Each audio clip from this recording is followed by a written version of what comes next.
that you would hear.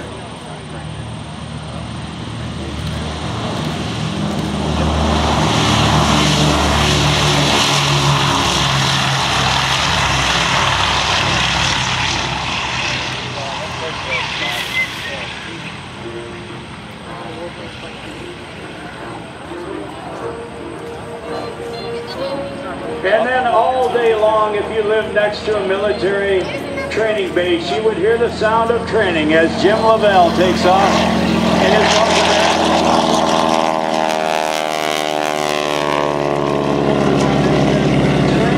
to went on as we are now paying tribute as our third airplane takes off. It is done in the T-51.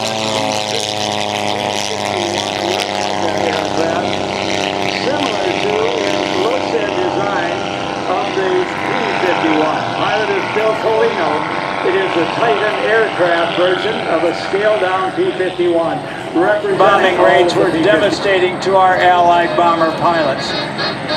As this one of only 10 or 11 flyable B-17s out of the 12,731 built by Boeing and other subcontractor companies stays in the sky.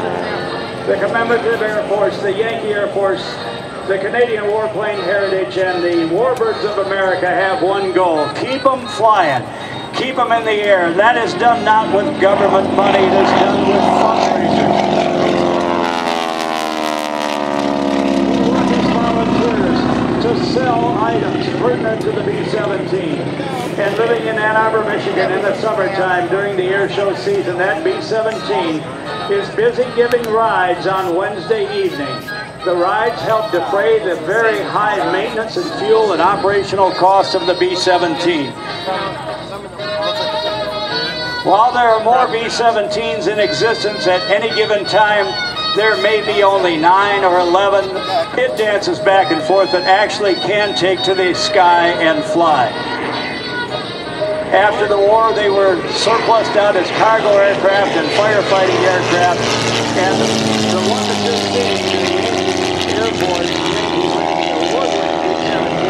making a left turn and being trailed by Jim, the airplane up to flying status. And then several years ago, there was a very expensive spar modification. I have to tell you this, it grounded a number of the B-17s that were prior flyable. But the Yankee Air Force said no. As they show you, the trouble is that the bomb bay doors open, smoke spitting from one engine, typical of a B-17 coming back from a bombing raid. Ladies and gentlemen, a B-17 crew was comprised of 10 kids, 10 men from across America, from Long Island to the state of Ohio.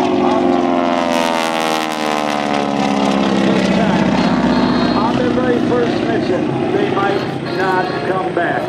As the B-17, part of what we call the greatest generation, is flying in the air. Best, I brought her dead and wounded home, damaged and with engines out.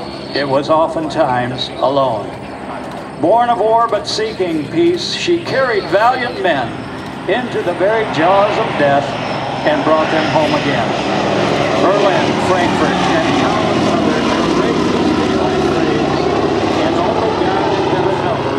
the awesome price she paid. She met death at 30,000 or on a treetop run. A victim of ack-ack shell or Luftwaffe fighter gun. Like all the men, 12, 20, 50, 100 airplanes might depart for a bombing mission, and others may never return. There was one day, or 1 week actually, we'll say October 14th of 1943. It was a raid against the ball-bearing factories at Schweinfurt, Germany. It resulted in the greatest air battle in history, and through the years since that date has become known as Black Thursday in the Air Force history because of the heavy losses of men and planes. For hundreds of miles inbound to the target, the B-17 in untold numbers by enemy fighters of the German Luftwaffe. After the bombs away, they are headed to New Zealand. They have in Germany, certified in the United Kingdom. So check out Titan aircraft. Ladies and gentlemen, let's watch and listen to this pass of the B-17. 4 1,200 horsepower right engines.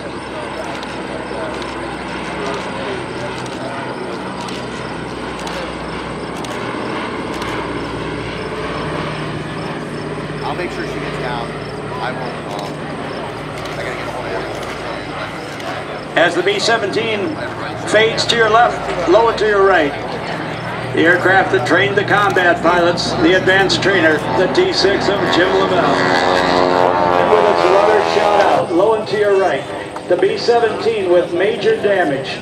The gear would not be able to come down. And it would be a terrifying thing for the ball turret gunner to land with the gear up if he was still alive in that bottom turret. Bringing it back in, they would often land on the grass out of control. The ambulances would scramble and they would start to retrieve their wounded and dead. The airplane maybe could be fixed in a period of time and back out again on another bombing mission. And if lucky, some of the young men might be able, with their injuries, to go home and never return.